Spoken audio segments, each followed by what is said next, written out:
Hello, I'm Paul Glumaz, and today is the 3rd of October 2017. I'm active with the LaRouche movement, and this is being brought to you by General Welfare Presents. Okay. We have extremely spectacular developments occurring with respect to a growing awareness and a growing interest in countries all over the world to participate in China's Belt and Road Initiative, which encompasses the whole globe.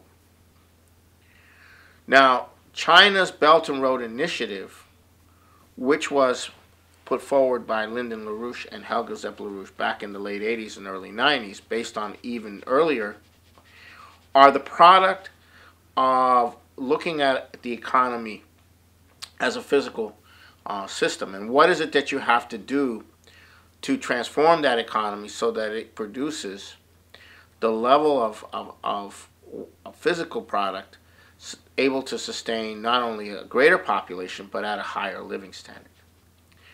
The discoveries that LaRouche made in physical economics is at the core of the One Belt Road, what is now called the Belt and Road Initiative of China.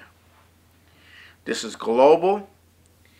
For instance, the two opposing Palestinian organizations, Fatah and Hamas, are now coming together around the economic proposals for development of the Middle East, which are coming out of the Belt and Road Initiative.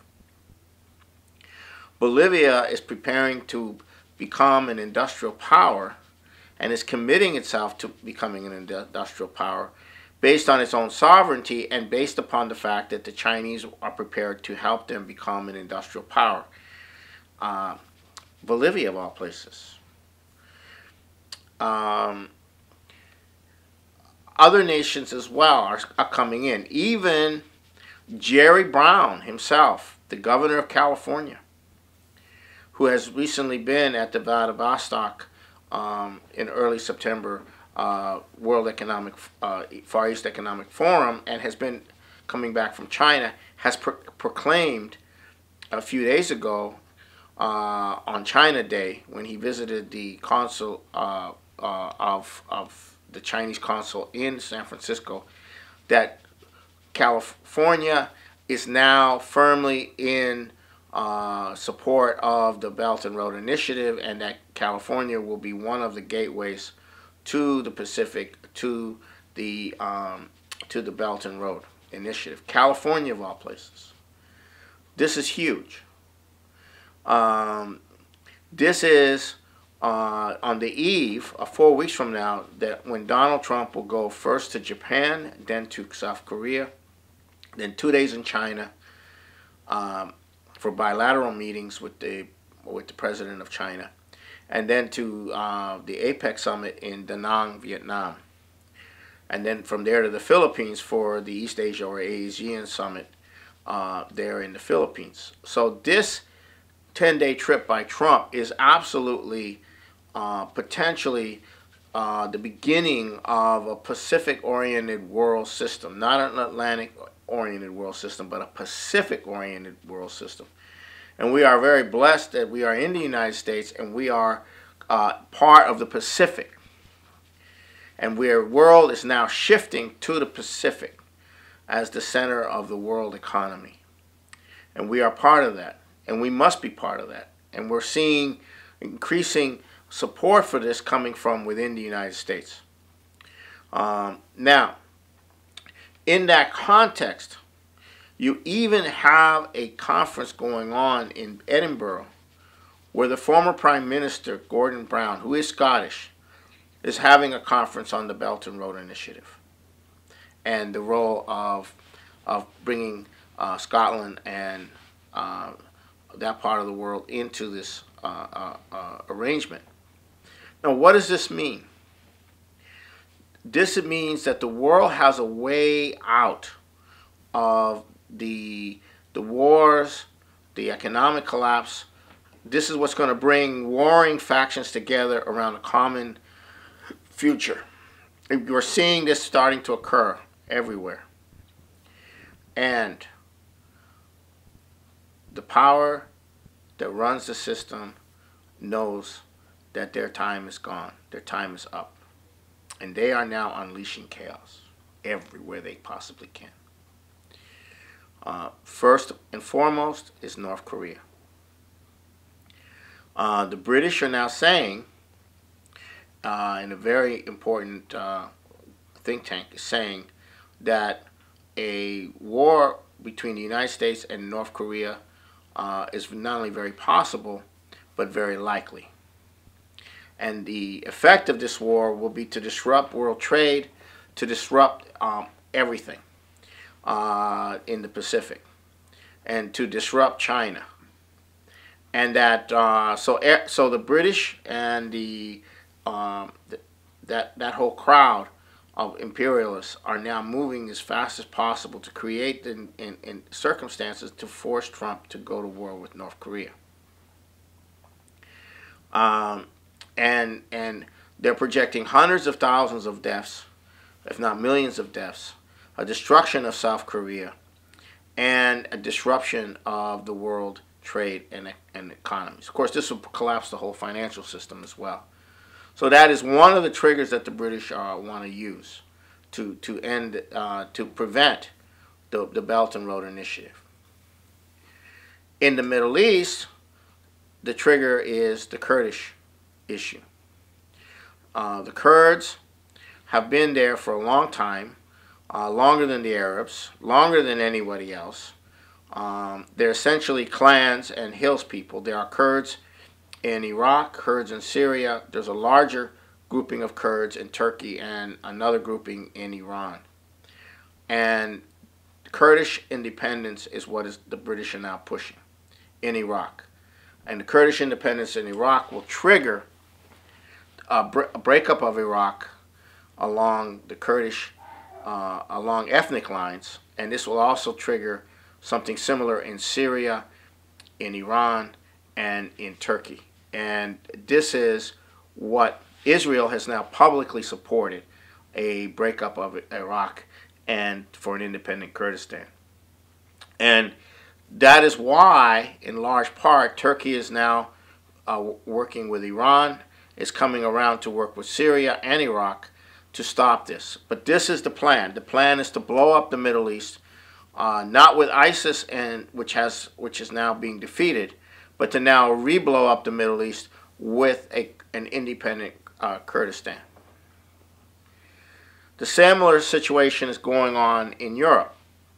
Many European countries, especially the southern European countries, are experiencing dramatic effects of having to accept greater indebtedness to bail out the banks. We're talking about Greece, Italy, and Spain, and Portugal. The Spanish government is increasingly open to the Belt and Road Initiative, making Spain a connector to North Africa, just like Greece is a connection between Europe and Asia. And the Spanish situation is now there's another separatist movement emerging, which has been simmering for a long time.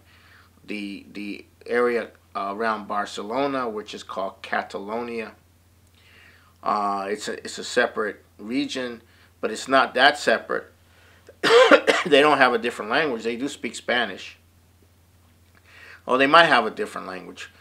Some of them might speak it. But this area has been, there's been a certain regionalism going on. And this is an attempt to break up, to weaken the nations of the region. There's similar separatist movements in Italy. There's separatist movements in Belgium. There are separatist movements in other European areas, and this is called Europe of the regions. In other words, you have the European Union, which suffocates the nations, imposes an extra national restrictions on the nation, but at the same time with the Belt and Road Initiative coming in, many nations in the European Union want to participate in that. And so the whole European Union is disintegrating because it's not viable economically. And the European Union is nothing but the basis for bailing out the banking system. And so what's happening is tremendous opposition to the European Union is going on within the various nations, within France, within Italy, within Germany. You saw Britain exit the European Union, though they haven't exited yet. They voted to exit, but they haven't exited. Nonetheless, so the other component, so the other side of it is to break up these nations. And that's what the Catalonian thing that you're watching in the media is all about. It says to break up the ability of these nations to function as nations, to act in their own behalf, and to do the smart thing, which is to work with the expansion and development of Eurasia, which is to join the Belt and Road Initiative. So that's going on now in Africa. To give you a flavor of this, some of the countries in Africa have become very active in this. One of them is Cameroon, and so the British are unleashing a separatist movement within Cameroon based upon the fact that Cameroons speak two different languages. You have Cameroons who speak English and Cameroons who speak French. And so this is an attempt to use the language distinction to force a breakup of Cameroon. There are similar movements in Nigeria and in other places to break those nations up, to prevent them from being able to function as nations. So we are dealing with chaos operations now being unleashed in the world, and then you have the individual who's credited with the strategy, some of the strategy that brought Trump to the presidency, Steve Bannon. He is now going to be mobilizing around the world, around the United States, to stop China's economic development. That he blames China's development as having been based on the ripoff of science and technology from the United States, of key things in the United States, and that their unprincipled theft of intellectual property and other things is what is allowing them to become much more economically powerful, to the point that in the future the United States will be nothing but a barbarian, what they call tributary to the Chinese, industrialized Chinese. This is what he's saying, and he is now on the road. He is now in motion to go against China, to have a trade war with China before they become even more dominant, to bring China down, and this to collapse the China. Of course, this will completely collapse the U.S. economy as well, if not more so. But that doesn't matter. We have to, at all costs, stop the United States from becoming a barbarian tributary to Chinese civilization. So where were people like him 40 years ago, 30 years ago, when the United States decided to deindustrialize and try to exploit cheap labor? You know, what, you think the Chinese are dumb enough to let you use them for cheap labor forever? You think they're that stupid? You think Chinese are stupid? That they're going to be your slaves forever? You know, that you can do whatever you want with them and make those, you know, hardworking people enslaved so that you can sell cheap crap to our people and make a lot of money to speculate on Wall Street? You think the Chinese are that dumb that they're going to let you do that? That they're going to open up China and let the international bankers come in and rape them like we got raped, you know, with the bailouts and all of that? You think the Chinese are that stupid? I mean, why? I mean, we're that stupid, but the Chinese, You think they're that stupid? So that's so Bannon has no leg to stand on in his claim. So the Chinese are going to be the world's economic power. They're going to drive the economic power. But the beauty of it is that LaRouche's economics, if you follow LaRouche's economics the way the Chinese are following LaRouche's economics, you have to help develop the rest of the world too. You cannot develop on your own. You need to develop the world to develop yourself. That is the essence of LaRouche's economics. Because if you understand LaRouche's economics, you understand something called the division of labor. If you're going to create an expansion of wealth, you have to expand the division of labor. You have to expand the technology, the infrastructure, which means you have to have a much bigger division of labor, bigger than your own nation. Now, the problem here is that people do not understand LaRouche's economics, and therefore they think in these simplistic terms, like Bannon is thinking, in terms of economics. And this is a guy who should know better. I mean, he did work for Goldman Sachs. He is not for free trade, but then does he understand that you in order for the United States to develop, you have developed. Instead of becoming a post-industrial society, it would have had to help develop Latin America. It would have had to help develop Africa. It would have had to help develop other nations. But in so doing, the United States would have been 10 times more developed than what it is now, which it is not 10 times more developed. It's being underdeveloped. Does Steve Bannon address this reality? No. Now, this is very important for all of you who watch this. A 10-part class on LaRouche's economics will begin tomorrow. And if you want to register, go to the LaRouche PAC website and register and participate in the economics, or at least watch the series as it comes out. This is your opportunity to become familiar or an expert in LaRouche's economics, because that is the economics that China is following today, is the LaRouche orientation to economics. And this is also helps you understand LaRouche's 4 laws and how they need to be implemented in this situation. Now, Donald Trump has done something that has shocked a lot of people. He's come out publicly saying that private-public partnerships do not work. That if these infrastructure projects are going to be built, they're going to have to be done by the government money. This is shocking. And this is causing some of the leading Democrats in the Congress to want to begin to work with Trump on these infrastructure projects. The problem is there is no way to finance these infrastructure projects, even with the government going into debt, unless you develop a capital fund or a national bank or a public financial structure that can fund it with credit. And the Chinese are perfectly willing to invest their dollar reserves into such a facility that would finance the infrastructure development of the United States. This is what has to be done.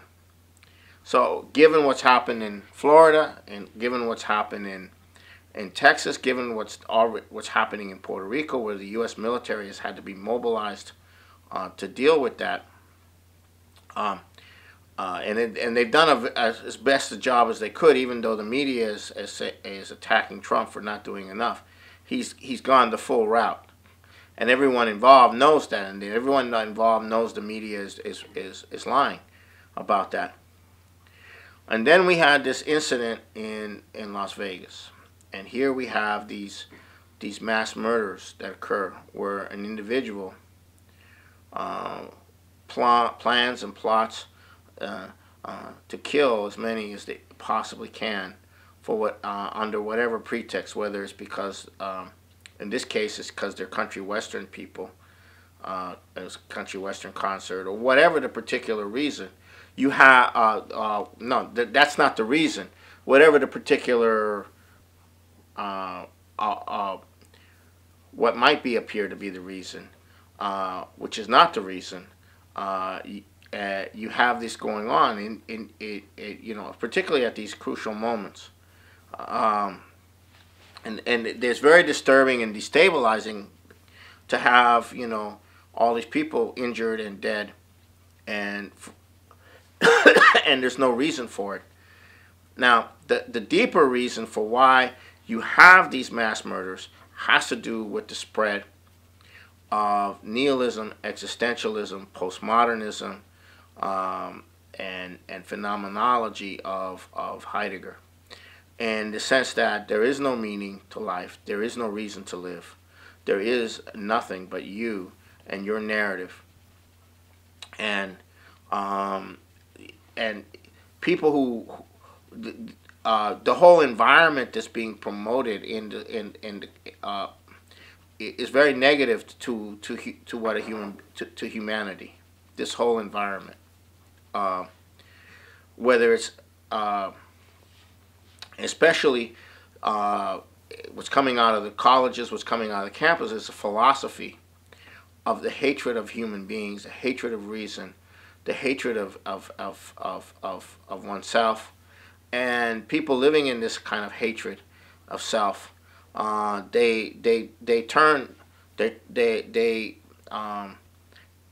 They're disconnected from reality. Many of them are taking various types of drugs, like this guy probably was, and you have this kind of situation occur all too frequently. And whether there's some trigger being involved or whether there's something happening behind the scenes to help trigger it, you have essentially a hatred of humanity, a philosophy, a culture, a hatred of violent culture that hates humanity. It's not about guns. It's not about whether guns exist or not, or whether guns are available. It has to do with the deeper hatred of humanity that's being promoted. And this is the British.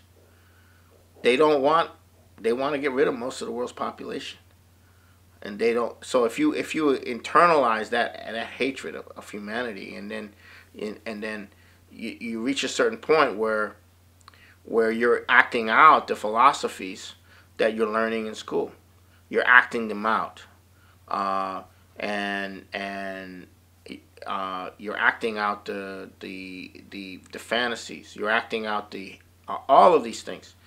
And to what degree this is being, it is being cultivated, but to what degree it's being guided or what, we don't know. But it is in the culture. You do not find this in Latin America. You do not find these kind of things in Africa. You have other problems, but you don't find a self-destructive individual going out and killing as many people as they can for no political or no other reason than just wanting to kill as many people as you possibly can. That is completely a product of the culture that we've allowed ourselves to become a part of, and a product of the philosophy that is now taking over our colleges and so forth. The philosophy that human beings are a scourge on the planet. The human beings are bad. Human beings are evil. They're oppressing everything. They're oppressing nature, and so on and so forth. You have this entire hatred of mankind, and this is how it's expressed. And that again can be changed through the One Belt, One Road, through the Belt and Road Initiative, reaching the United States, can start to provide hope. The same reason you have people going off like this is the same reason you have a massive explosion of opioid addiction, which is also being encouraged. But it's the same process. So the only way you can really deal with it on a global scale for the United States is to rekindle some optimism.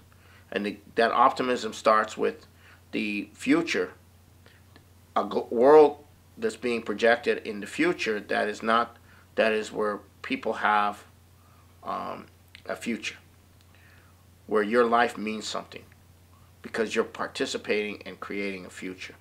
And that's what you have to do. That's where the United States have to go. And we have to bring the United States into One Belt, One Road. And Steve Bannon is not, he's off. And he's off. He has this idea that we're all going to be slaves to the Chinese the way others have been a slave to our economic system, etc. No. He's projecting, our imperialism that we adopted when we should have gone. We should have done what FDR would have done. We should not have gone with the European colonial model, backing up the European colonial model, and so he's projecting that onto us from the Chinese, and that's not the way the Chinese are doing it.